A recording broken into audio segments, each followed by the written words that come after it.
Barnes. I'm a criminologist on faculty here at the University of Nebraska at Omaha, and a member of the senior leadership team at NCITE, which stands for the National Counterterrorism Innovation, Technology, and Education Center. NCITE is honored to sponsor tonight's events with our UNO partner, the Center for Afghanistan Studies, as part of this important center's 50th anniversary. Here at NCITE, we're only in our third year of research, and we hope to have the kind of longevity and relevance that the Afghanistan Center has. We welcome our in-person and our online audience tonight, which is a live streaming event. We'll show the recording of this program and a write-up as soon as that is available. Our panel tonight features 4 people well suited to discuss this important and heavy topic. First is Sherzan Ahmadzai, who's the director of the center and will serve as tonight's moderator. He served in various positions at the Office of the President of the Islamic State of Afghanistan. Prior to leaving Afghanistan, he served as the Director, President Schedule at the Office of the President of Afghanistan, responsible for managing President Karzai's day-to-day schedule. During his time at the palace, he was able to foster and maintain professional relations with government, community, and political leaders across Afghanistan. Mr. Ahmadzai's areas of specialty are Afghan governance and tribal dynamics and their impacts on the public and their relationship with the government as an institution providing public service based on appropriate public policies. Mr. Ahmadzai has a BA in International Studies and a Master's in Public Administration with a focus in public policy. He's a regular contributor and commentator at the BBC Pashto and Dari programs, as well as VOA Pashto and Dari services on various social, political, and current affairs regarding Afghanistan and the US. Representing NCITE on the panel is my colleague, Austin Doctor. Dr. Doctor is a political scientist and faculty at UNO. He's also a member of the senior leadership team here at NCITE, and he's finishing up a project looking at the repatriation of families of foreign fighters. We also welcome 2 authors of a recent book on this very subject, the Islamic State in Afghanistan and Pakistan.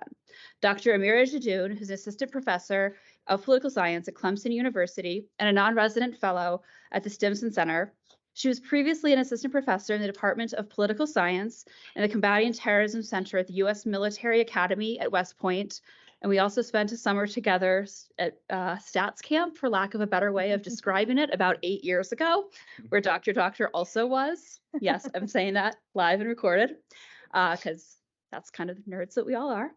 Also joining us is Andrew Mines, who is a fellow at the Program on Extremism at Georgetown University and also a member of the NCITE Research Consortium. Each of the panelists will offer 2 or 3 main points, and then we'll open it up to questions. Online viewers can submit their questions through the Q&A feature or through Teams. And audience members, you can just raise your hands. We'll bring mics around. With that, I will hand the microphone off to Sherzan, who will get us started. Thank you.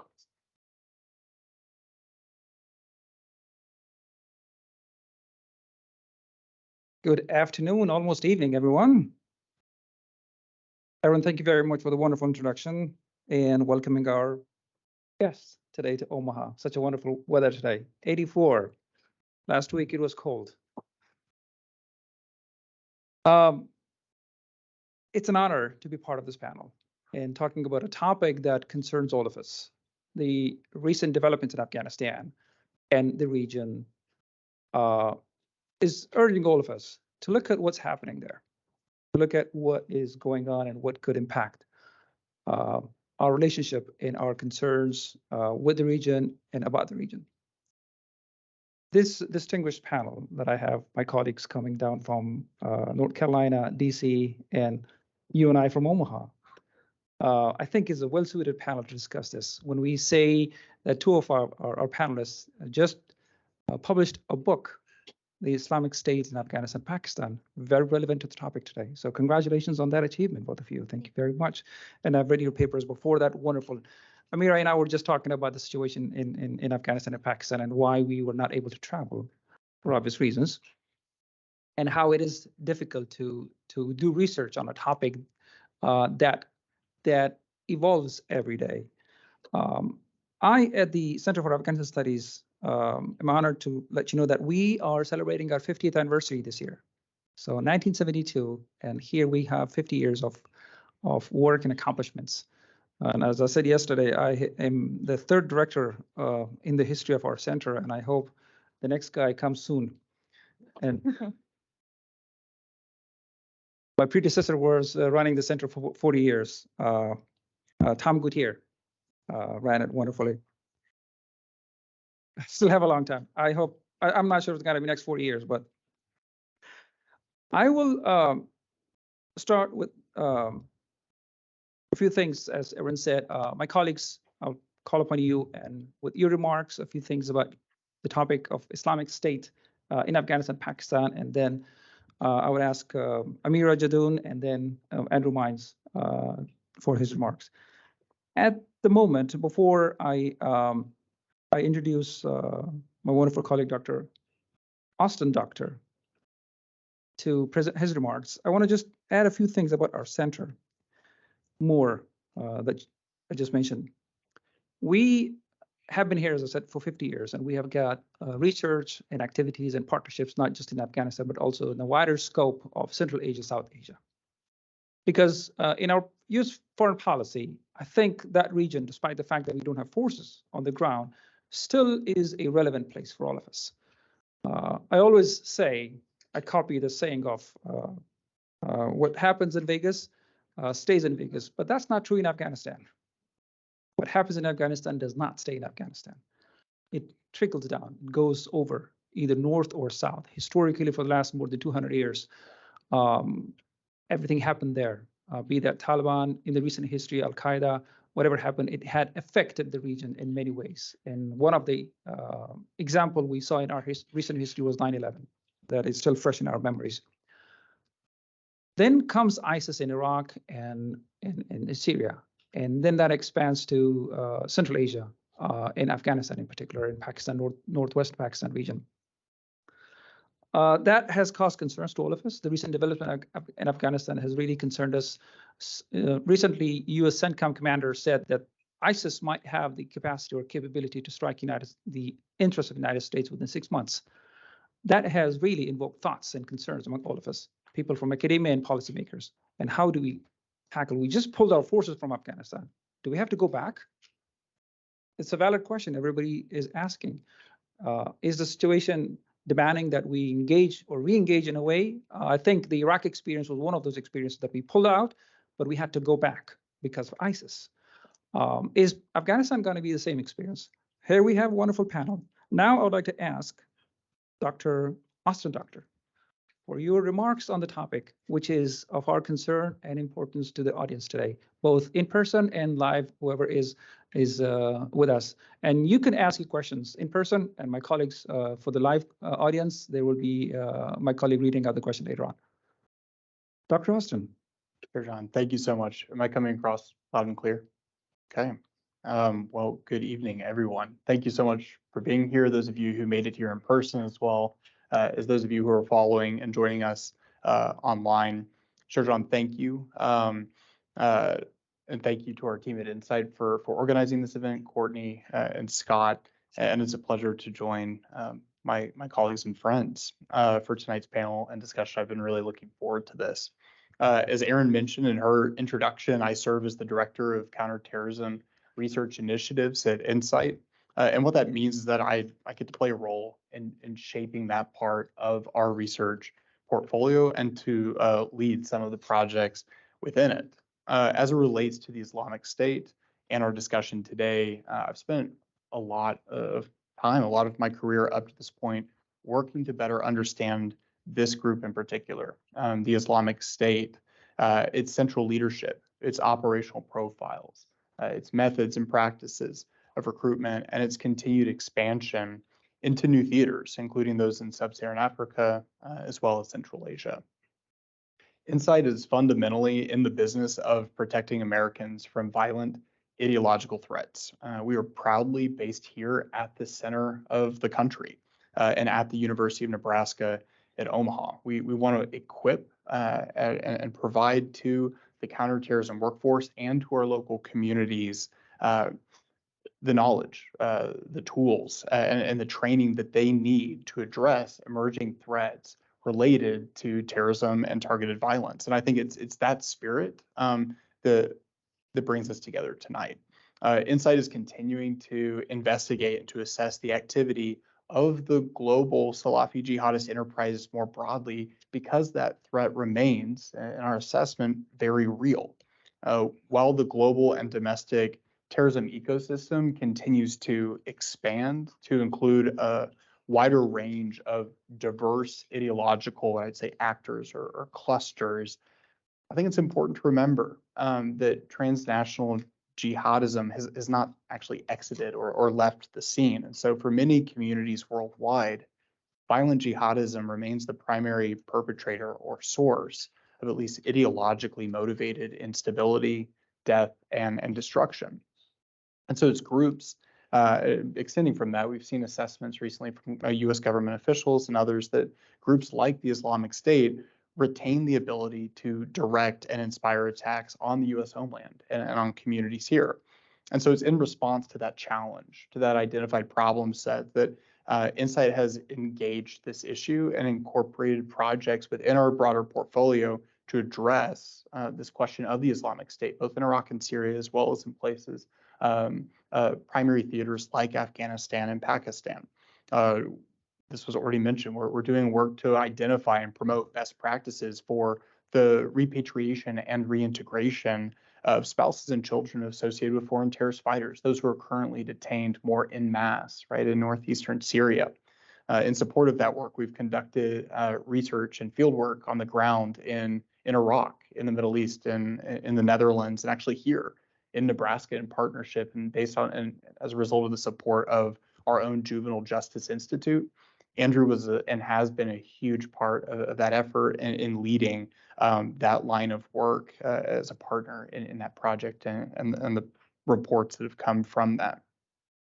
We're also working to assess attacks and plots by U.S.-based jihadists. One of our co-authored reports actually estimates that nearly 50% of those attacks by jihadist-affiliated actors within the United States hasn't just targeted our population-dense areas, our more crowded spaces, but actually targeted by design our critical infrastructure, our transportation and commercial and energy sectors. We're also looking at the ways that jihadists and other violent extremists may use emerging technologies like the metaverse, cryptocurrencies, drones, geospatial technologies to create additional harm and disruption. We actually found some evidence, or this evidence became public recently, that the Islamic State's main financial hub of operations, its Al Qarar office, has been leveraging cryptocurrencies to fund a number of its global operations, including its affiliate in Afghanistan and Pakistan.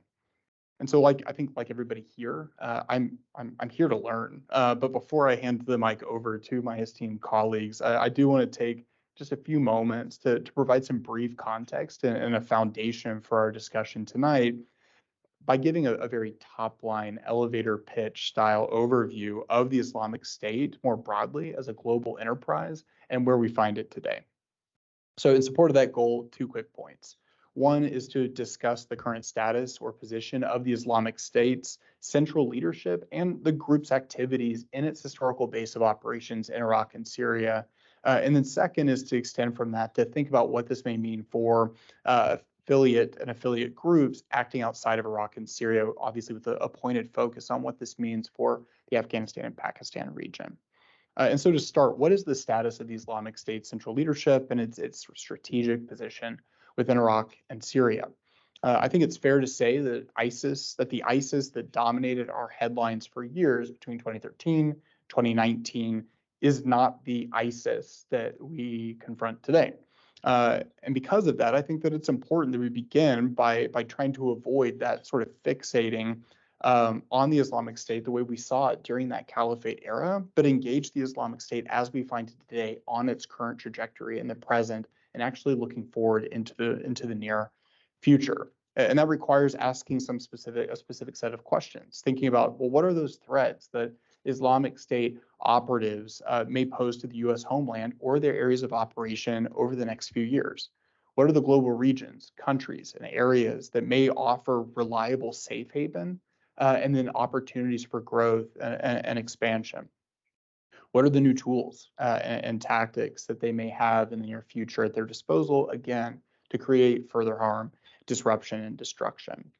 And then thinking more pointedly about some of the operations that have been conducted against the group recently, what are the systems of leadership, of command, control, and influence that the group may adopt, both to still maintain some coherence in its global campaign, but also to avoid some of the externalities that have come from some of these high-value targeting attacks? I think briefly, ISIS and its core leadership has faced significant challenges over the past year in particular. This is largely a result of a high tempo of operations targeting its leadership. This has been resulted in the turnover at a significant level at its most senior levels, including the removal of the Islamic State's key leader, its caliph, Saif Baghdad, back in October of last year. As the result of the U.S. and its partners maintaining a full court press on the group's senior leadership.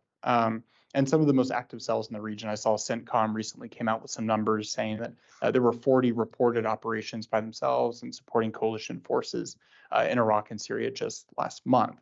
We also saw the Islamic State's key financial operator out of Somalia was killed just this January.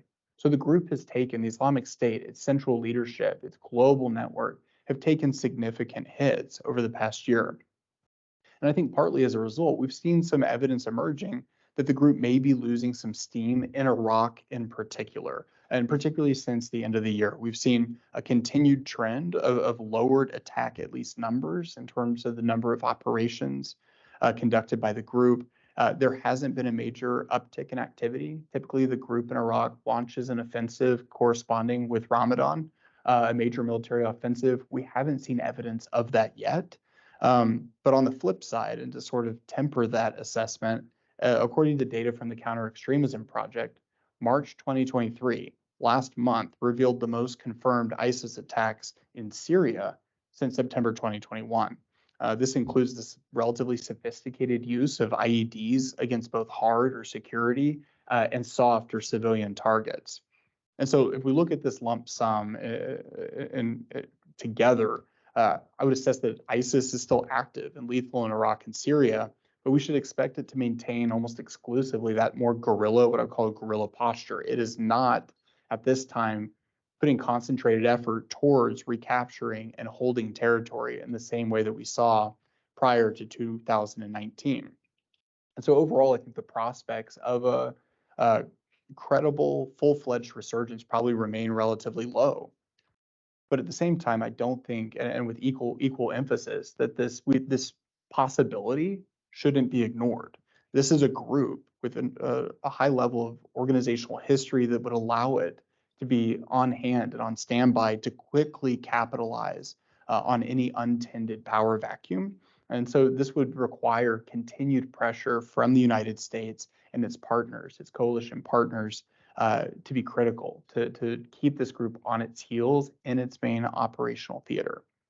So if we're pivoting away from Iraq and Syria, Iraq and Syria is not ultimately why we're here tonight, right? What does this mean for the Islamic State and its affiliates around the world, in particular for Afghanistan? I'll present briefly some initial thoughts and then turn it over, being sensitive of time. So we know that the Islamic State's central leadership and its main operators in Iraq and Syria at minimum have their hands full, right? And it's in this phase of the Islamic State's life cycle that I think we should expect it to rely heavily on its top performers in regions outside of Iraq and Syria to maintain its credibility, its viability, and its effect. These would include namely its operators in the Sahel region of sub-Saharan Africa, and I believe in Afghanistan. And so I'm really eager to hear more from my fellow panelists on their insights of the Islamic State's affiliate in what it calls, right, the Khorasan province. Ultimately, the Islamic State is not an organization that has forgotten the far enemy of the West, but I think it will in the immediate term, for the sake of its own longevity, likely primarily focus on its near enemies, right, against local governments and communities in order to establish those firmer and stronger footholds and maintain a radius of influence. And so I'll just conclude, I think, simply by saying that I'm grateful for a chance to discuss this important and timely topic with regards to the Islamic State. the United States is certainly not out of the woods. We continue to see credible risks in the form of homegrown violent extremists, plans for over-the-horizon attacks, and entrenched expansion in key regions. So it's a privilege to share this space with both of you. I will turn it back over to you, Chair John, and look forward to Q&A. Well, Dr. Doctor, thank you very much for the wonderful context that you provided. There were a few questions that I wanted to ask, but you already answered them. Oh, great. Wonderful. Yeah. My question was the ISIS evolution. You did a very nice commentary on that one, how it happened and where it came from. Next, I'm going to go to my colleague, Amira Jadoon. For your remarks, Amira, you and Andrew did a wonderful book, and I'm looking forward to reading that, learning more about your research and what you did. I believe you have a few slides to share with us.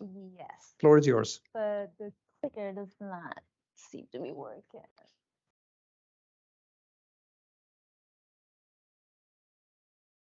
Okay, but I'll get started. So first of all, thank you all for being here on a Tuesday evening when it's really glorious outside. I really appreciate that. Working excellent. Thank you. A big thank you to NCITE and the Center of Afghanistan Studies for hosting this event. And Andrew and I are very grateful to have this opportunity to discuss some of the key findings of our newly released book, Islamic State Khorasan in Afghanistan and Pakistan. Andrew and I have been tracking ISK very closely for several years, and this work is essentially a culmination of all of our past efforts, and we're really hopeful that this is a useful book for various audiences. So of course for students, scholars, but also policymakers and those who are generally interested in South and Central Asia. So I'll start off with situating the motivation of the book and also highlighting our key research question. And I'll hand it over to Andrew to discuss some of the data trends which show ISK's emergence and their rise and subsequently their resurgence, which we are concerned about at the moment. So as you may all know, ISK first emerged in 2015 as the official affiliate of Islamic State and essentially extended Islamic State's goal of creating a caliphate into the South and Central Asian region. But if you think about it, it emerged in an area or a landscape which had many different challenges, right? So what were some of these challenges? So as you can see on the screen here, anyone who studies Afghanistan and Pakistan acknowledges that the area is perhaps one of the most militant saturated regions. We have a host of groups which have been observed there for decades. So you have anti-state groups like the TTP, you have sectarian groups like Lashkar-e-Jhangvi, and you have obviously Al-Qaeda, which is also happens to be Islamic State's key rival. So there were a lot of questions about whether ISK would actually be able to create space for itself in this crowded landscape. And Al-Qaeda has called the region its home for a very long time. And finally, obviously, at the time of its emergence, we had the US-led coalition in Afghanistan on one side. And by this time, the Pakistani government and military had gained significant experience in tackling domestic terrorism, primarily because of its role in the war on terror, but also directly tackling the Pakistani Taliban. Now, in the year 2023, which is the 9th year of ISK's existence, if I can do math correctly, one thing which has been clearly underlined is that the group has a tenacious grip in the region. Now, despite all the challenges that I highlighted, which ISK faced at the outset, and subsequently, it faced significant territorial and human capital losses, which we capture in this book. Despite all of that, the group has retained its ability to inflict violence and target state and civilian targets across the region. So not just in Afghanistan, but also in Pakistan, while also recruiting very broadly from across the region. Now, as you can see on the timeline there, in 2018, ISK gained global infamy as being one of the top lethal organizations in the world. Around 2019, it was declared as defeated. However, as you can see here on the timeline, in 2022, it once again claimed one of the top spots in terms of the deadliest organizations in the world. So given ISK's resurgence since mid-2020, but especially after the US withdrawal, I think it is timely and important to think more closely about the main question which really motivated us to write this book. So the overarching question that we explore in this book is what really explains Islamic State Khorasan's ability not just to rise, but continue to survive in the region. And this really is a puzzle because this is a crowded landscape, and ISK has managed to compete with dominant groups in the region which have existed for a long time, but also survive counterterrorism operations. So what really explains this phenomenon? Now, in order to answer this question, we explored several themes within the book. So first of all, we mapped the evolution of ISK's operations while simultaneously exploring the losses it suffered through clashes with the Taliban, but also CT operations on both sides of the border. We also leveraged data on the CT outcomes, the data that we had gathered, to gain insights more about how ISK leadership was structured. And we were able to identify different ranks embedded within ISK's leadership structure. And then obviously we dive deeper into exploring exactly how ISK's rivals and its alliances have really contributed to its ability to demonstrate its capacity, build a lasting reputation, and then also rebuild itself after significant losses. Now, we used several different sources in our book, which was, it helped us not be overly reliant on any one source. And as you know, anyone who studies covert organizations like terrorist groups, sometimes it's really hard to fill in the gaps in the information that we have. So first of all, we constructed original data sets on ISK's attacks, capturing details about who exactly they were targeting in each country, what differences we could identify, how the patterns sort of compared across the two countries. We had access to primary propaganda materials, which didn't just include magazines, leaflets, etc., but we also looked at, for example, a sample of ISK's radio episodes, which it was broadcasting. We were very fortunate to have access to unclassified materials, which were recovered from Afghanistan during ISK's early years, so between 2016, 2017. And we're very grateful to the Combating Terrorism Center for providing us access to these documents. And of course, we relied on various secondary sources. As you know, there's a rich body of literature emerging on ISK. And really, our goal was to produce a comprehensive study of the group to the extent possible. So before I hand it over to Andrew, I will present our overarching argument within the book. So we argue that ISK adopted a two-pronged approach, which relied on simultaneously building a network of cross-border alliances and intentionally provoking dominant groups in the region as key rivals. Now, this approach, we argue, has been fundamental to ISK's ability to localize its jihad, but also build a sustainable militant base. So on one hand, we argue that ISK took advantage of the presence of several sectarian and anti-state groups across Afghanistan and Pakistan and established operational links with these groups and then continued to draw upon them after its initial emergence to sustain its capacity over the years. And so these alliances not only provided local expertise and logistical channels, but what we observe is that these alliances were also key for ISK to project power and demonstrate that it has access across pretty much all provinces in each country. Secondly, ISK's intentional provocation of rivalry in the region from the outset, most notably, of course, the Taliban, but also other more Kashmir-oriented groups,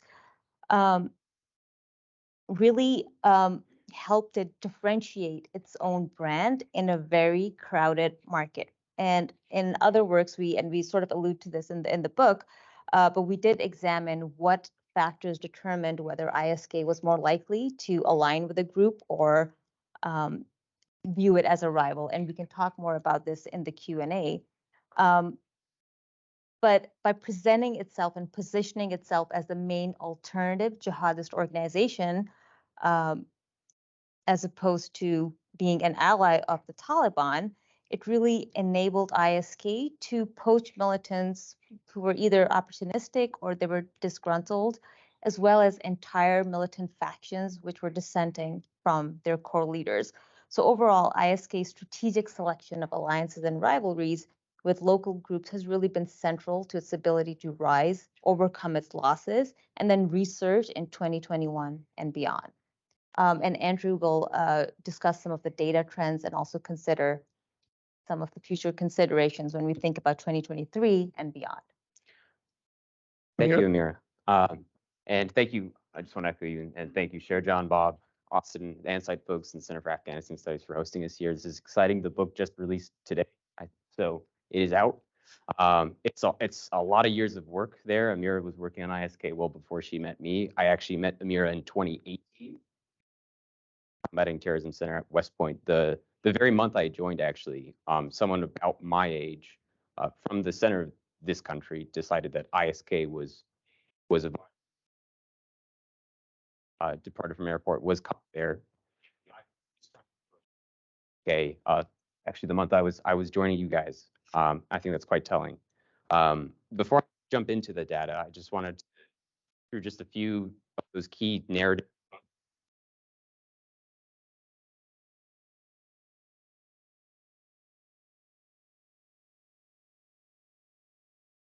Then CENTCOM Commander Joseph Chappelle was discussing how ISK was potentially using operatives in the region to network attacks on Western interests and specifically on U.S. interests as well. That was 2019. In 2020, I'll walk through the losses in a second, but this is a point where ISK is largely being declared defeated by many government officials, many of the former government in Afghanistan, even in our own here. That's not proven true. I think it's been borne out. But that very same year, around the same months, an attack plot was uncovered by ISK affiliated operatives on a NATO base in Germany. That following month, I believe, one of the worst attacks we've seen this group perpetrate on a maternity ward in an Afghan hospital or in Kabul, explained by ISK. Move forward to 2021, the withdrawal and the bombing that happened at the airport that I know many in this room are already too familiar with. And moving into that period of the withdrawal, promises made by our government to the American population, promises made by the Taliban to the US government. And so really, I think all of these really serve to highlight these competing narratives and data points that we have. It's an organization that's somewhat in. Should I do something? Yeah. Okay. Is that working?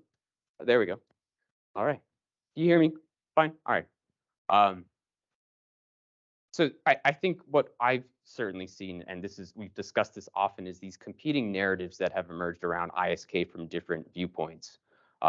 We've seen the Taliban claim that they can contain ISK, and we've seen dramatic levels of violence in the country just this year. And so I think this really underscores the need for a data-driven, evidence-based approach that appreciates what IS aspires to be in Afghanistan and Pakistan, what it has already proven it's capable of, and what method it undertakes to reach its end goal. I think without those things, we're just grasping at shadows. And so if we look at the rise, decline, and resurgence of ISK over time, we see the rapid growth from a method that Amira underlined in the previous slides, a rapid growth from 2015 through to 2018 in terms of the number of attacks it was undertaking and the number of people it was killing or wounding in those attacks. And really, this kind of growth is, not to use the word remarkable, I don't mean to glorify it, but it is astonishing, to say the least, that growth very rapidly in the initial years of an organization that's competing in a very competitive landscape, has done its work by a rivalry with the Taliban, and is competing with one of the dominant insurgent organizations on the planet. By 2018, though, it is the fourth deadliest terrorist organization on the planet. By 2021, it is or 2022, excuse me, it is the third deadliest organization on the planet. But all of this doesn't happen in a vacuum. tracing the rise and then decline of ISK over time from 2015 to 2019, part of the fight against this group is an immense effort by the US-led coalition and allied forces and the Afghan government on one side of the Durand line, and by the Pakistani government and related entities, police units, counterterrorism forces, and others on the other side. And some statistics that we can show you that we expand on in the book are a level of loss on ISK's part, 10,000 or more reported losses, killed, captured, or surrendered over those several years. As Amira mentioned, territorial losses. The group had administered what called governance in select territories in Nangarhar, Kunar, and Jowzjan. Those territories had to be taken back, and so it was Afghan and American forces who were forced to take them back, using at points ordnance that has not been used anywhere else on the planet. Again, not to glorify violence and death and destruction, but that is telling. The largest ordnance in the U.S. military arsenal to clear a valley for American and Afghan special forces to enter and retake territory from ISK. More than 300 airstrikes, cruise missiles from ships thousands of miles away. Special forces raids, complex special forces raids. In fact, the largest that our special forces community has ever undertaken with a partner force to combat ISK. And then also on the flip side, urban raids in urban counterterrorism raids in Kabul, other cities in Pakistan and Afghanistan as well, and other select units from the police forces. Another statistic that is important to highlight, the loss of 6 of its top leaders in this several years since its existence, so from 2015 to 2020. So you're looking at losing your top leader in your organization every single year.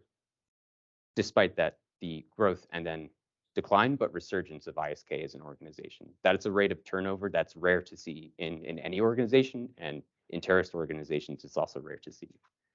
And counter ISK operations from state forces that have spanned across nearly every province in Afghanistan and Pakistan. So this is to give you a sense of the scope of the fight against this organization, what was required in years past to contain and then degrade this organization over time. Without a US presence in the country, and with ISK's ambitions remaining the same and its capacities once again resurging, we see in 21 the rapid explosion of its overall volume of violence and the amount of death and destruction that it is inflicting. Without US forces in country, it's hard to imagine that outcome, that decline period, having occurred. And one snippet from the book that we'd like to share with you that's quite telling from ISK's perspective. So within one of their propaganda outlets in around 2018, 2019, one of their operatives says, "We no longer have the burden of protecting territories. Now our urban warfare warriors are striking the enemy in one street of the Jalalabad or Kabul cities and then taking a nap in the next one without any fears of being arrested or bombed from the air." There's a strategic shift that occurs at that period of decline, where the group is focused more on an urban warfare strategy, but still on that end goal of a caliphate.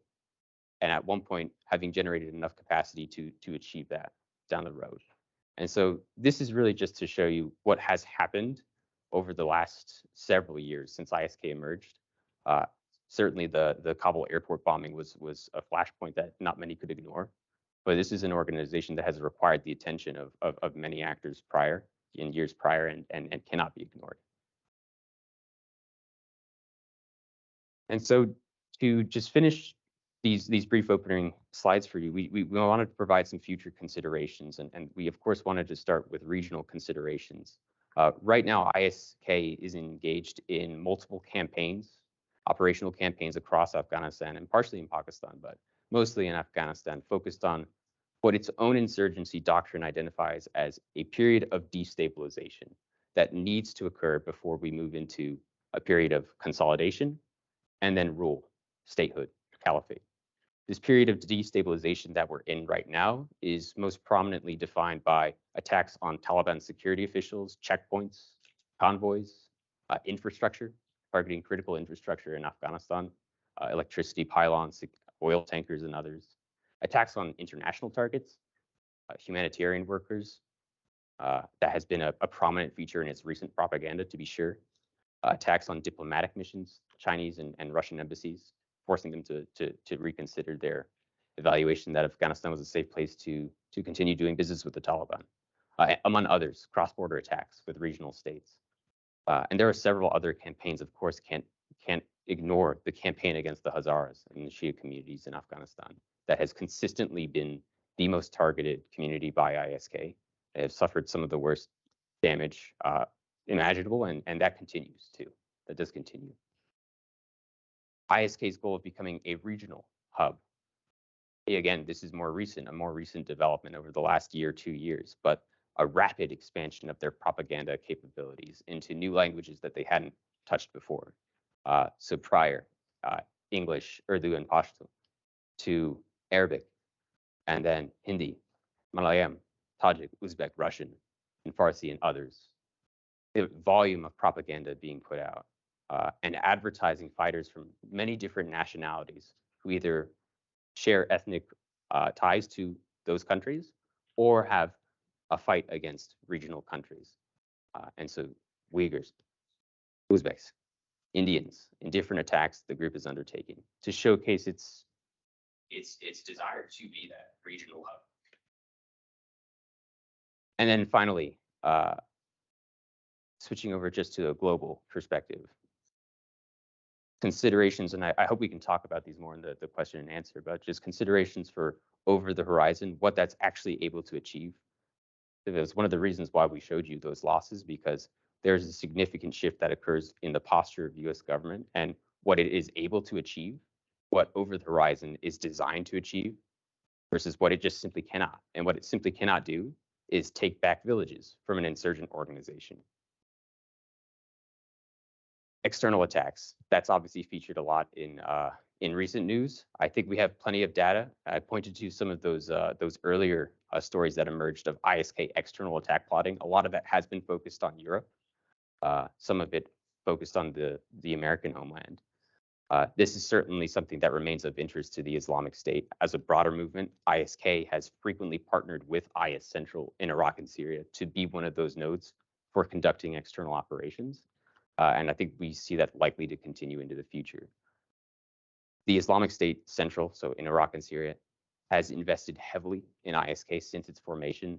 We've seen that evident in UN monitoring reports, material that the Combating Terrorism Center made available to us in terms of not just financing, but providing strategic advice, guidance, stepping in when dissent from within ISK was starting to filter through the ranks and coming in to support its affiliate, and making sure that there was a strategic appreciation and adoption of the Islamic State method that was undertaken in Iraq and Syria, and that its affiliate in the Khorasan region, Afghanistan and Pakistan, to make sure that it was following that strategic method as well.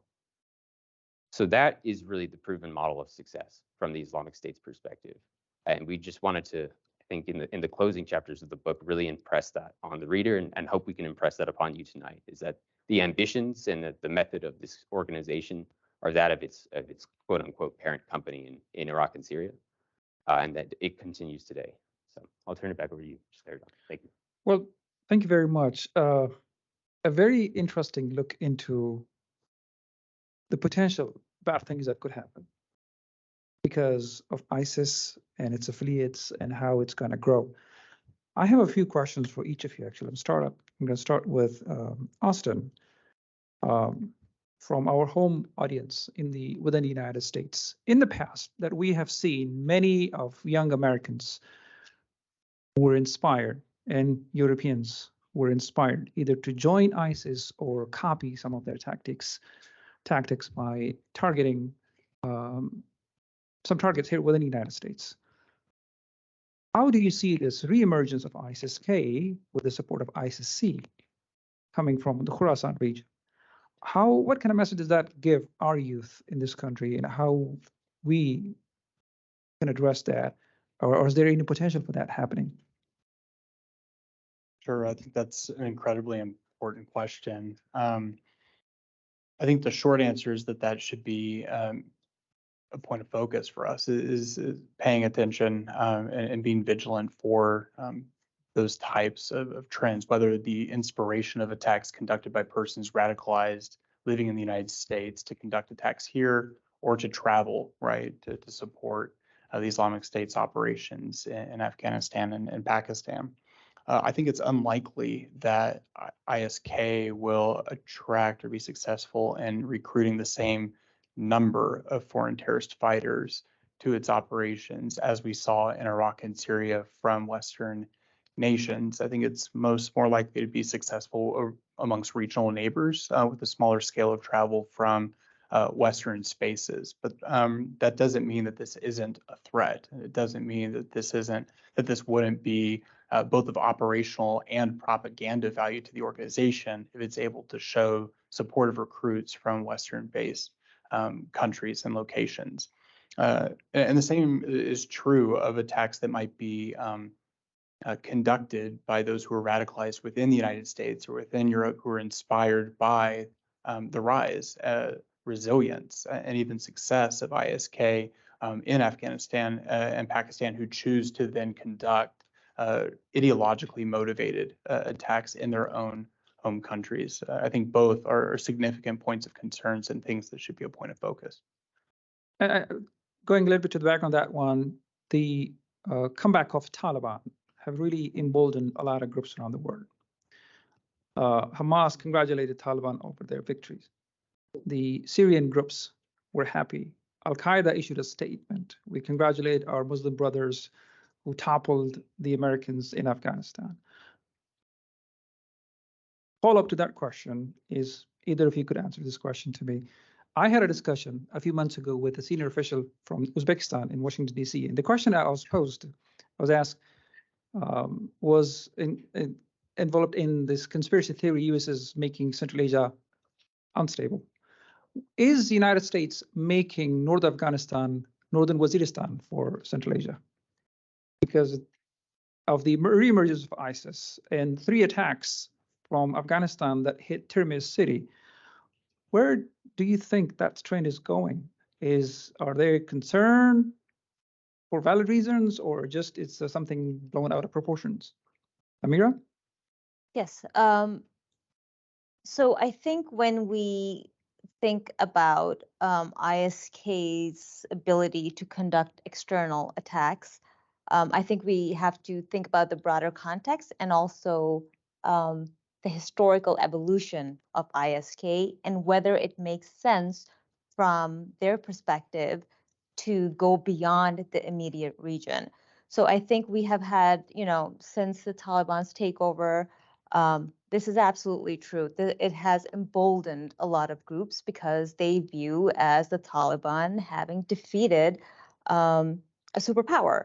And the effect is similar to what we saw in the 80s when the Mujahideen considered themselves victorious against the Soviets without actually sort of contextualizing all the external help they had. So right now, I think when we think about ISK's external operations, we have to not just think about their strength at the moment, but also their incentives. And I think this is something that Austin actually mentioned, and I agree with this, that ISK is currently rebuilding itself. It has suffered immense losses. It no longer controls territory to the extent that it did in its earlier years. And as we mentioned, it has not just experienced leadership losses, but also it has lost an immense number of foot soldiers. So even if ISK develops the strength where it thinks that it's capable of actually conducting external operations and then be able to face whatever retaliation comes from state actors, does that make strategic sense from ISK's perspective? Because we know that they tend to follow a very clear logic in everything they do. When we compared the evolution of their operational activities and compared it to CT operations, we could clearly see how they were adapting to a changing environment. So I think at this point, if ISK, while it's still rebuilding and trying to become a regional organization, going out and launching an attack beyond the immediate region will definitely bring more global scrutiny on the group. So is it really the right time from ISK's perspective to attract that kind of attention? And then suffer the consequences before it has actually been able to regain the strength of its earlier years. So I think we have to definitely think about that component. I think there are other concerns in terms of U.S. interest, whether, as you mentioned, is an unstable Afghanistan, is it in the U.S. interest to have instability there? We know that whenever there's trouble in Afghanistan, it does not stay contained in Afghanistan. I absolutely agree. So it is likely to have spillover effects when it comes to global security. So I think the concern is valid and the threat is there, and ISK seems to be gaining momentum and definitely one day be in a position where it can launch those attacks. But again, if you look at their propaganda, it's very locally based. And right now they are trying to be a regional organization, and they're trying to sort of almost unite all the disparate groups in the region. I think those are their current goals, but their attacks against regional governments and targets actually fit in with their broader strategy because they're trying to incorporate all these militants who are interested in targeting those state actors. So unless they incorporate their grievances within their own broad agenda, which they can, it won't really serve their purpose. So targeting the West, the US, does that appeal to your Tajik militant? Does that appeal to your Uzbek militant, which are more concerned about their local grievances and local governments? So I think it's important to take take a step back and not sort of be alarmist about the fact that ISK could attack the US in 6 months. We've heard those assessments several times immediately following the US withdrawal, which were then subsequently revised. So I think perhaps looking back at ISK's evolution and thinking through whether this makes sense at this point, while also remaining attentive to the potential. I don't know, Andrew, if you had any thoughts. No, I think that clarity in what we mean by Western interests and U.S. interests, as you pointed to, is really when we get competing information. What do we mean by Western interests, and one organization or capacity, another does not assess the same, so that can be confused. Do we mean Western funded NGOs in Afghanistan? Those are Western interests, and certainly singled them out by name in its propaganda. Do we mean Western and U.S. diplomatic presence outside of Afghanistan in regional countries, or do we mean the homeland? And having some clarity in messaging in terms of what we are talking about when we talk about the ISK threat, and that does need to come from government officials who have that intelligence and can make those assessments. That's quite important. That shifts policy, and that shifts the American public's perception of what ISK is and what they're capable of. Historically, just on the external operations, the broader external operations question that you posed, there are two things that have really enabled IS in Iraq and Syria, ISK, and other IS affiliates to develop those capacities, and not just IS, Al-Qaeda as well. Structures, having devoted structures, wings, teams of 5, 10 individuals, representing the country of interest, whether they speak the language or from that country. Plenty of Americans have done so in the past, and those names will be familiar. Anwar al-Awlaki, Ahmed Abu Samra, founders of some of the most notorious jihadist publications, putting out media targeting American populations in particular, and shaping the discourse and mobilizing support and inspiring.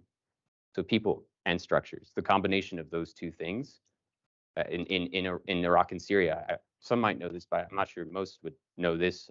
There was an entire wing that the FBI had dubbed the Legion that was responsible specifically for networking Western, quote unquote, operatives, but just Western citizens to attack their homelands, and doing it all virtually.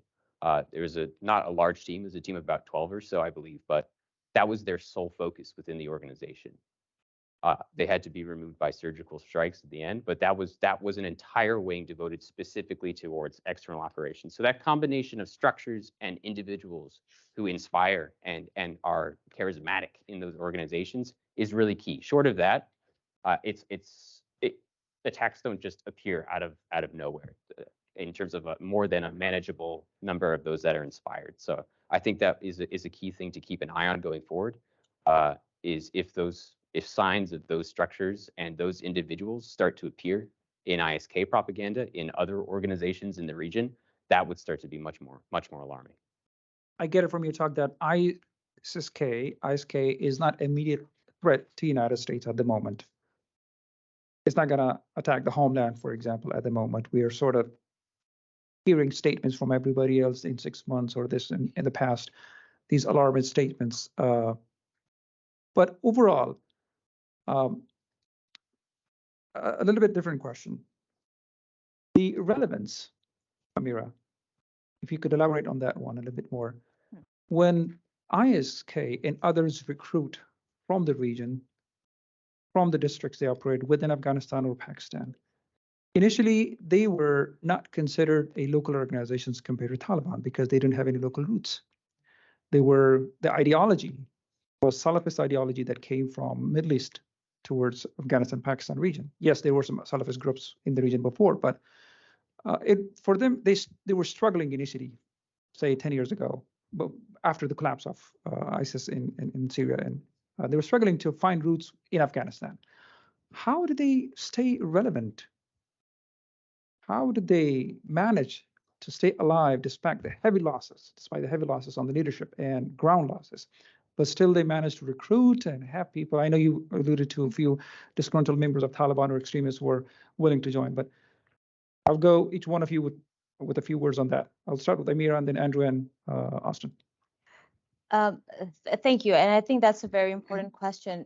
So initially when ISK in 2014, when there were rumors about IS leaders meeting with local commanders, I think there was majority of South and Central Asian watchers dismissed the threat, primarily because they thought, well, Salafism doesn't really have a space here, and Islamic State is really a foreign brand.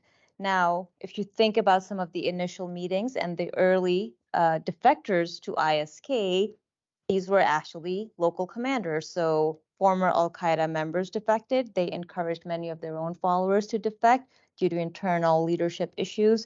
A series of Pakistani Taliban leaders defected, and some of them brought their entire factions. So this was a clear indication that this is actually a local organization which has a transnational agenda, and this goes beyond just ideology. So in our work, which is supplemental to some of the analysis that we have done here, we actually looked at the factors which determine whether ISK would view a certain group as a potential alliance or a rival. And in our analysis, we took into account overlap in ideology, targets, and tactics, but we had to go beyond that because that was an insufficient explanation of whether ISK would align with a group or it would oppose it. And what it seemed is that beyond ideology, it was really the domestic and regional and country level landscape and environment which really influenced local groups' willingness, incentives to either oppose ISK or align with it. So, for example, the Pakistani Taliban, which subscribes to the Deobandi school of thought, is not Salafist, yet it saw strategic logic in aligning with a well-known brand, an ascendant group, which is not viewed as subdued, such as Al-Qaeda. So I think a lot of these groups, they have a lot of overlap in their ideologies and also targets. So it's more about is your top enemy, your top priority the same as mine? Okay, then there is room to cooperate. So the one group which you would think that would have no overlap with ISK is the Balochistan Liberation Army, which is an ethno-nationalist group. It actually believes in national boundaries because it wants to claim its own independent region, which is completely in opposition to what Islamic State wants, what ISK wants, which is to eliminate national boundaries. Their whole issue with the Taliban is that the Taliban are what they call filthy nationalists. So this is something which goes beyond ideology, and a lot of these groups have learned due to the war on terror in both Afghanistan and the associated implications in Pakistan, that the one way to survive is through cooperation. And this is not unique to ISK. We have seen the Pakistani Taliban do the same. We have seen Lashkar-e-Jhangvi do the same. And again, the Pakistani Taliban weren't really a sectarian group, but when they started cooperating with Lashkar-e-Jhangvi, for example, driven by survival motivations, their agenda changed a little bit, where they started to also target um, on the basis of sectarianism. So I think there is enough ideological overlap, even if you have nuanced differences, and this is more about survival in the region. And I think that's what's driving some of these alliances. Andrew? Yeah, in addition to the alliances, which is the main argument and the main evidence we bring to bear in the book, there are decisive populations that the Islamic State has targeted or has looked at and said these are key populations that we need to win to expand. The Salafis in the Northeast, of course, being one, and we saw in the early days of Taliban rule some of the worst atrocities of the war being perpetrated against members of the Salafi community because they alleged that they were affiliated with ISIS-K, and so ISIS-K exploits that. ISIS-K recruits from those neighborhoods and from those communities and tries to get at those tensions to recruit more. Another two individuals who have done great studies that we cite in the book, Borhan Osman and Ishaq Motwani, had put out great studies on ISK's recruitment in urban youth and urban universities in particular, specifically in Kabul and Jalalabad, and ISK's efforts to identify specific faculty members and work through them and with them to bring students from the universities into the mountains and promise them, these glorious dreams of utopia, of being in the mountains with a true jihadist organization. And that was appealing to quite a few individuals. And so those studies identify the pull of ISK and the Islamic State as a caliphate, as an ideology, and that pull, that narrative draw for the future of Afghanistan, for the youth. And then, of course, the regional pull to different organizations. We've seen the most recent monitoring reports mention, we had talked last year about maybe IMU, an old ally of ISK, being a likely outfit that it would work to. We've seen TIP, so Uyghur militants working potentially with ISK. That's been flagged by the UN monitoring team. So we already see the roots of the same strategy, the same approach that we've talked about and that we discussed in the book, taking fruit in this new period. And so those are the decisive populations that for ISK, if it can't win over Taliban members themselves, those are the populations it will go to entrench and then expand. Austin? Both of my panelists have put this better than I can. I agree that despite it being such a crowded market, there were some dimensions, right, of Afghanistan that provided fertile soil. A resilient Islamic State affiliate. The only thing I would add here is just by point of comparison to say the Islamic State's affiliated insurgency in northern Mozambique. The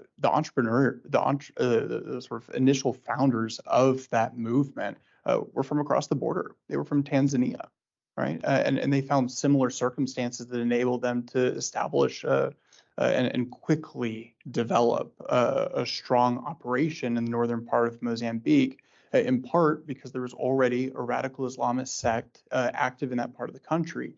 But I think more importantly, because of the domestic, political, social, and economic factors that produced a common sense or shared sense of common grievances, right, that allowed leaders from Tanzania outside of the region to say, look, we have a common problem, and it's based here locally. They were also able, echoing your earlier point, Andrew, that they were also able to cast a vision for a goal for their operations early that I still come across early for set of ambitions, meaning they were always intending to be based in northern Mozambique, but to have a regional outlook. And that allows for some shared groupthink. I think the starting point there is leadership, the ability to connect dots, to tell a narrative that resonates right across borders from a regional perspective,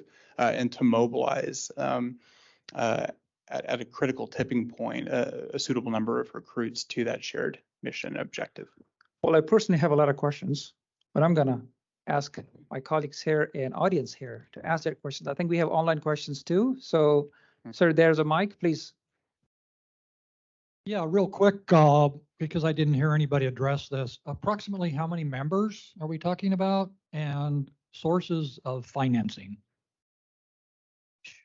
I'm happy to. I think recent estimates, the initial in the takeover period were around 1,000 to 3,000. I think some member states put it as high as 5,000. Some of the more extreme estimates, but I think it's reasonable to assume in the low thousands. If those haven't been updated recently, they might be higher. The Taliban has undertaken a few operations in recent months, but in terms of overall sizing of ISK, I think it's low thousands. In terms of financing, we've seen in the past, Amir, maybe you're better positioned to talk about the shadow economies piece, but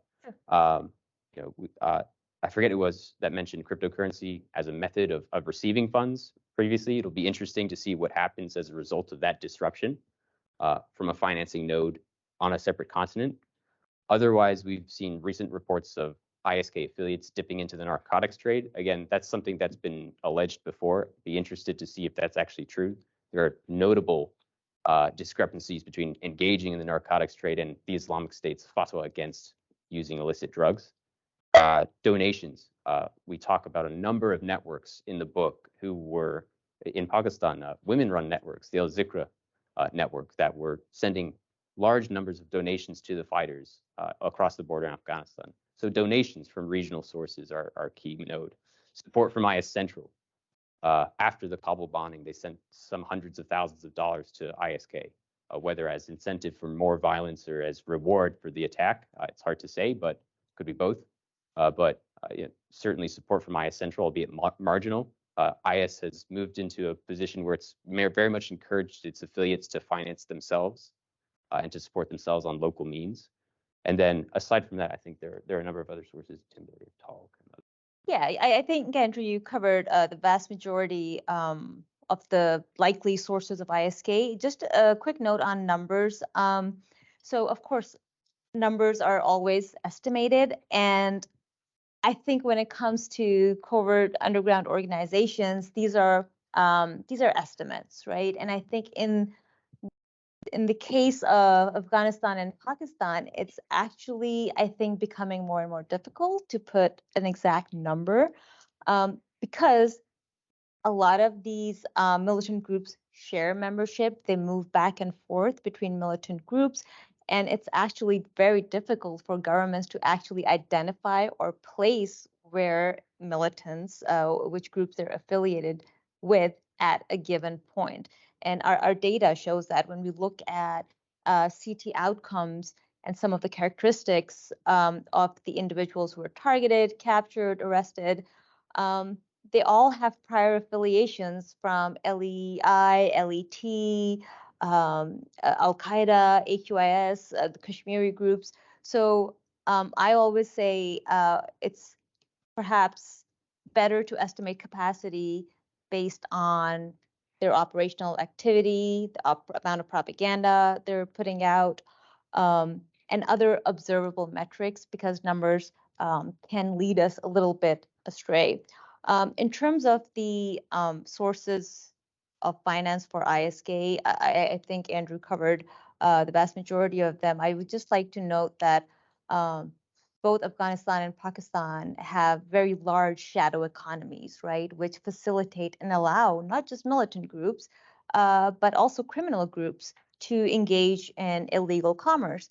And in these countries, we have a lot of research which actually shows that illegal economies or large black markets or shadow economies actually facilitate a criminal terrorism nexus because it is mutually beneficial. So one of the reasons that Afghanistan, Pakistan, the region, and even beyond, is able to host and sustain such a large number of militants, which sometimes overlap, but at other times compete, yet a lot of them continue to survive, is because of the larger environment allows them to create channels which through which they can raise funds for their operations. Wonderful. We have another question? Yes. So, Pakistan. So given Pakistan's own internal kind of schizophrenic relationship with the Taliban, what is your prognosis for the government of Pakistan in this context with ISK? Right. So there has been a lot of speculation and pointing the finger when it comes to government. So Afghanistan, the prior was linked to ISK. Pakistan has blamed it on, and I can't even keep track of all these sort of the blame that is going around. So in Pakistan's situation, I think Pakistan has been taken aback a little bit because of their relationship with the Afghan Taliban, where they were expecting that this would now they could actually now leverage their relationship, no matter how sort of dysfunctional it was. But sort of relating to the victory of Taliban, which has emboldened groups, the most pronounced effect that we have seen is on the Pakistani Taliban. And we have seen that Pakistan sort of expected the Afghan Taliban to rein in the TTP, but the Afghan Taliban's incentives have now changed. They no longer require safe havens, and they have grievances against the Pakistani government and the ISI and the military. And there's a lot of anti-Pakistan sentiment amongst the ranks, various ranks within the Taliban. So all this to say, Pakistan is concerned about ISK, but right now it's more concerned about groups like the Pakistani Taliban, which are really emboldened, and they have deeper roots in the region, and they have been rebuilding as well. There were a series of mergers which were announced shortly before and after. They're still continuing, where Taliban has sort of, the Pakistani Taliban have brought back all the different groups, many of the different groups which had sort of gone off on their own pathways. So Pakistan is number one concern is the Pakistani Taliban, because the Afghan Taliban aren't exactly constraining the TTP in ways that they had hoped they would.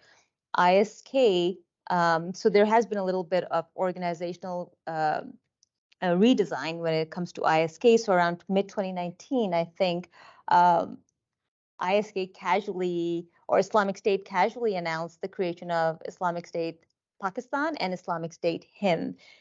In comparison to ISK, which includes Afghanistan, but also the northwestern parts of Pakistan, there's a big difference in the magnitude of attacks and their lethality. So IS's presence in the form of IS Pakistan is fairly limited at the moment.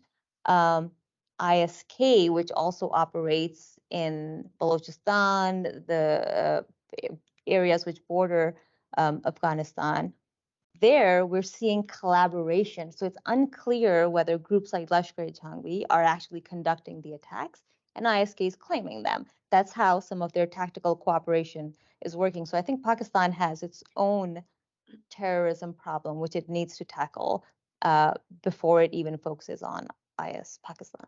If I could just, sorry, I know we have other questions, so I could just add to that. From ISK's perspective, there's actually a lot of interesting material that we browsed the book about from the organization's perspective, how to view the relationship with Pakistan, or lack thereof. And there were so many during periods of leadership turnover and transition to new leadership. One of the main sticking points, selecting new leaders, we have a number of internal communications that reveal this, that different factions and leaders of those factions within ISK were accusing who they viewed as their rival for succession of being affiliated with ISI or being an agent of Pakistan. And so that ends up actually being a key mechanism within ISK to accuse others and to basically declare them as heretical, of course, and to oust them from the organization or beat them out for leadership promotion. But that tension that you're a traitor because you're working with Pakistan holds very deep meaning in ISK and has since its foundation. There have been a number of instances where IS Central has had to step in and provide guidance for ISK when their own leadership reached out to them and said, we're struggling here. We have a number of members who are accusing us of being associated with Pakistan, of accusing us of helping the US conduct drone strikes on our own members. How do we manage these internal dissenters? And so I think that's quite an interesting point just to pick apart and say, look, from ISK's perspective, any kind of engagement with the Pakistani state is a one-way ticket out of ISK. So that's a really interesting, we have a lot more in the book that we could speak to, but I would just offer that there for you as well. Well, thank you very much. We have 6 minutes. Yes, and if you are online joining us, please feel free to put your questions in the Q&A tab. We have one more here in person, and then we'll go to online. Thank you. Yeah, thank you very much. I think there was interesting discussions going on. So I have a question. Maybe this has been hovering my mind for a few days, and I thought this is the right platform to ask. You know, as you just said, that there's a capacity of 5,000 or maybe 3,000 to 10,000 maximum. So what is their current strength of 10,000 people? You know, what is their strength and their operational capacity? It in Pakistan or in Afghanistan or probably in the region, Central Asia, elsewhere. And you talked a lot about about the region. So can you please elaborate a little bit about the regional powers and responding to the threat by ISIS and as well as what is your overall cooperation among them? Right now, there's some schism between Taliban and Pakistan, and now Taliban in Iran government, and Taliban with the Central Asian government. So what are they doing to sort of address the issue of ISIS in the region? Well, it's not just ISK that the Central Asian countries at least have to figure out. It's returning members from Iraq and Syria as well. And there were thousands who went to Iraq and Syria that are now being reintegrated in each of those Central Asian countries. And that's not to over-securitize this problem. There are populations within those who left that were born overseas, that are children, that have severe needs that need to be addressed. And that's not to over-securitize them. But there are others who were older, over the age of 18, and left of their own accord and left to fight with Iraq and Syria. And so there's these competing problems of ISK across the border and a population that's coming back from the war in Iraq and Syria and reintegrating there. And so those are populations that ISK has demonstrated in its propaganda immense interest in. There's a campaign in Islamic State propaganda that's quote unquote called breaking the walls. That featured in there was a prison breakout in 2020, I believe it was, 2021, that was part of that campaign. And so seizing those that it views as its own captured fighters or captured people and bringing them back into the fold is a key part of any Islamic State's doctrine, certainly IS Central and ISK in particular. So that's of immense concern to the Central Asian states, I'm sure. Cross-border movement of fighters. There's already thousands of foreign fighters, regional foreign fighters in the country. And so securing borders and making sure that stamping out that transnational movement is quite key. One of the things that we saw in ISK's early years was that when they were being targeted in Afghanistan, they were able to relocate across the border and then come back when the situational environment had changed. And so there was basically a migration, quite a rapid one too, of thousands of fighters away and then back when things became more optimal for them. So addressing those transnational issues is key.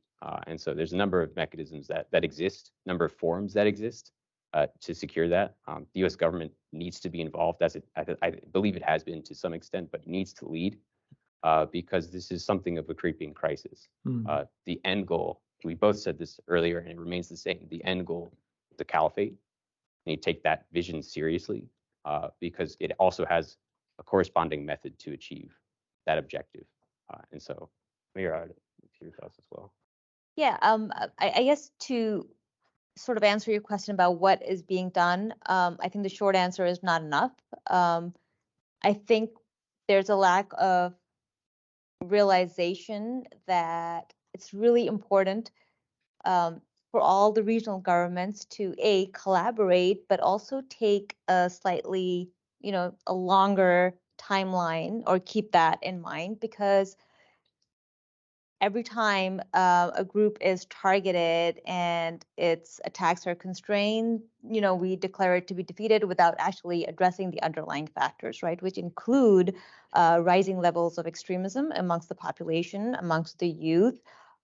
So I think the focus on kinetic operations, which target individual groups, has, sometimes created positive outcomes which have not been sustainable, because the regional governments have not coordinated their counterterrorism missions, and they don't have a long-term security policy which allows them to continuously share intelligence, which is critical in the case of ISK, because ISK doesn't just draw its strength from one country, it draws its strength from multiple countries, and it threatens multiple countries.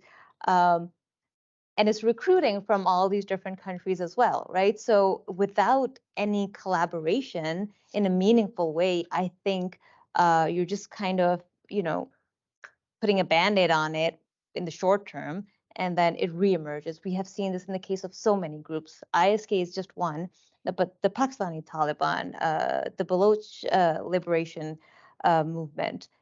And I think that's the problem which hasn't been addressed. And the second issue, which hasn't been taken as seriously as it should be, is the rising levels of intolerance, which is creating more polarization within these communities, which makes civilians more vulnerable to the propaganda that these groups put out. So if you look at the Pakistani Taliban, they have this constant running commentary on the political situation, on who is to blame for the political volatility. So they're exploiting these opportunities, not just on the ground, but in the online digital realm. So that element creates a general environment which is conducive to militancy and these groups' ability to continuously recruit from the population where they may have not already participated in militancy. So you have the ones who have been affiliated with other groups previously, but then you have the youth population, and these countries have a big youth population. What is being done to make sure that they are not vulnerable to the coercion and propaganda efforts of these groups? Wonderful. Austin. This question of what does force size mean? What do these estimates mean? I think is really interesting. One way to look at it is also through the perspective of how does ISK view itself in the context of the broader global Islamic State enterprise, and how does central leadership of the Islamic State view its top performer, right, or a top performer in Afghanistan and Pakistan? This would have implications potentially for the level of investment, right, that the network would then be willing to put into its affiliate and its related operations in the region. If 3 to 5,000 is the estimate, that would be roughly 50% of the force size combined in Iraq and Syria. That's not nothing, right, for the Islamic State. And then relative to other affiliates, Mozambique, right, that we talked about earlier, well under 1,000 fighters. IS Somalia, 200 to 300 fighters. So at scale, on a relative, network perspective, ISK is presenting a significant show of force, and I think that should bear some weight in how we think about its role within the broader Islamic State network, as well as the investments that central leadership would be willing to put in place to keep and maintain its resilience. Thank you. Aaron, do we have any online questions? Okay, I'm going to ask my last question, actually. How can you buy your book? It is available now. It made available a few hours ago. So Lynn Reiner Publishers. I believe the link can be shared or will be shared, but it's Lynn Reiner, The Islamic State in Afghanistan and Pakistan. Yes, and you get a 50% discount. I think it's valid for another month if you go directly to the publisher's website and buy it from there. No Wonderful. Amazon. No Amazon. Great, No, great. Well, with this, I would like to thank my fellow panelists. Thank you very much for the wonderful comments, enlightening actually for me personally, learning more about ISIS-K, ISIS overall, and your research. Thank you very much for coming down from all far away to the middle of the country. As you and I talked about, somebody asked you, where are you going? To Iowa, in the middle of the cornfields. Well, actually, Omaha is different. So welcome next time again in advance. But I would like to thank all of you, in-person audience and online audience, for your participation and wonderful questions today. It's an amazing opportunity for us when we have scholars such as the panelists we have here share their thoughts and very wonderful work that they just concluded in the shape of a book. And I hope the audience have a chance to read that, and I'm definitely looking forward to that. So thank you very much for putting hard work and putting it into a wonderful book so we can read and learn more about ISIS-K and how we as a country could understand what are the threats there, how we could talk about it in our own policies, talk with our policymakers and get educated about it, how we can tackle these things here in the United States and abroad. As one of the senior U.S. officials was telling me, that we have lost the capacity to monitor ISIS activities inside Afghanistan with our withdrawal from Afghanistan, which is a loss for us, because that's why we don't know the numbers of people, how many are there. If we had some prisons, we would have thought, okay, this is the number. And in a meeting a few years back in Moscow, I had with Russians, they were blaming the United States. You guys are transporting thousands of ISIS and Al-Qaeda fighters from North Waziristan to northern Afghanistan with unmarked helicopters. So these things would go around. But getting educated by the books that you write and others write, this is a great opportunity to learn more about it. So I'd like to thank you with a round of applause. Thank you very much for coming down here. And of course, our audience, please stay alert for our emails and flyers that we do with our future activities. And we would love to have you more more of our activities we have here on campus at NCITE, here at Center for Afghanistan Studies. Please participate in our activities. This week we have other activities. Actually, tomorrow I have an online session on the policies of Afghanistan. If you are interested, you can attend that through Zoom. And on Thursday, 5:30, we have a wonderful streaming of documentary by that was Oscar nominated, sponsored by Malala, A Stranger at the Gate. It's at CPAC's Commons tomorrow on Thursday, 5:30. Please join us, and we have a wonderful panel to discuss that and what are the impacts of that. When an American who had just come from Iraq was thinking of bombing a mosque from Afghanistan. Thank you for correcting me. Who was thinking of attacking a mosque, but he went and saw a lovely couple who changed his mind and became friends forever. So that's the American story, that we coexist regardless of our religion, regardless of political views, and this is the beauty of the country. So thank you very much for attending this session, and look forward to seeing you more in our future activities. Thank you all for coming today. Thank you.